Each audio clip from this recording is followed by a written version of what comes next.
اسلامی تاریخ میں ایسی کئی عظیم خواتین گزری ہیں جنہوں نے علم، دین اور سماجی فلاح میں خاموش مگر پائیدار کردار ادا کیا۔ ان میں ایک درخشاں نام مریم بنت محمد الفہری کا ہے۔ اگرچہ ان کی بہن فاطمہ الفہری کو جامعہ القروین کی بانی کی حیثیت سے شہرت حاصل ہوئی، مگر مریم الفہری بھی ایک ایسی با کردار، دیندار اور علم دوست خاتون تھی جنہوں نے اسلام اور مسلمانوں کے لیے اہم خدمات سر انجام دیں۔ مریم الفہری کا تعلق تیونس کے شہر کیروان سے تھا، جو اس وقت اسلامی دنیا کا علم و دینی مرکز سمجھا جاتا تھا۔ ان کے والد محمد الفہری ایک دولت مند اور دیندار تاجر تھے۔ جب ان کا خاندان مراکش کے شہر فاس منتقل ہوا تو یہ شہر عباسی خلافت کے تحت علمی نشو و نما اور تمدنی ترقی کا مرکز بن رہا تھا۔ عباسی خلافت جو اس وقت مشرق میں بغداد سے لے کر مغرب میں اندلس اور شمالی افریقہ تک پھیلی ہوئی تھی، اس میں علم، فن اور دینی اداروں کی سرپرستی کی جا رہی تھی۔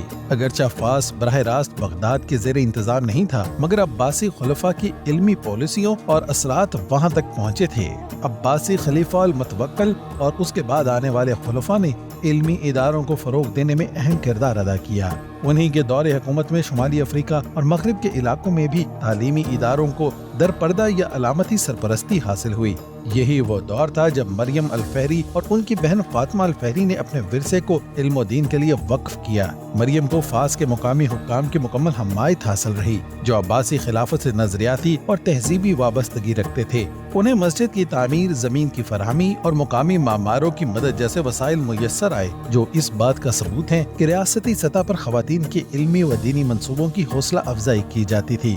859 عیسوی میں مریم الفہری نے فاس میں مسجد الاندلس کی بنیاد رکھی۔ یہ مسجد صرف عبادت کے لیے نہیں بلکہ دینی تعلیم، قرات، فقہ، حدیث اور عربی زبان کی تعلیم کا مرکز بنی۔ مسجد کا نام اس بات کی علامت تھا کہ اندلس سے آنے والے بہت سے مسلمان فاس میں آباد ہوئے تھے، اور مریم کی یہ کاوش ان کی دینی ضروریات پوری کرنے کا ذریعہ بنی۔ یہ مسجد باذا جامعہ القروین کے ساتھ علمی طور پر جڑ گئی اور ایک اہم تعلیمی مرکز کی حیثیت اختیار کر گئی۔ مریم الفہری کی قائم کردہ مسجد الاندلس آج بھی مراکش کے شہر فاس میں مسلمانوں کے لیے ایک روحانی اور تاریخی یادگار کی حیثیت رکھتی ہے۔ انہوں نے نہ صرف خواتین کی دینی خدمت کا راستہ ہموار کیا بلکہ یہ بھی ثابت کیا کہ جب نیت خالص ہو اور ارادہ مضبوط تو عورت بھی ملت اسلامیہ کی معمار بن سکتی ہے۔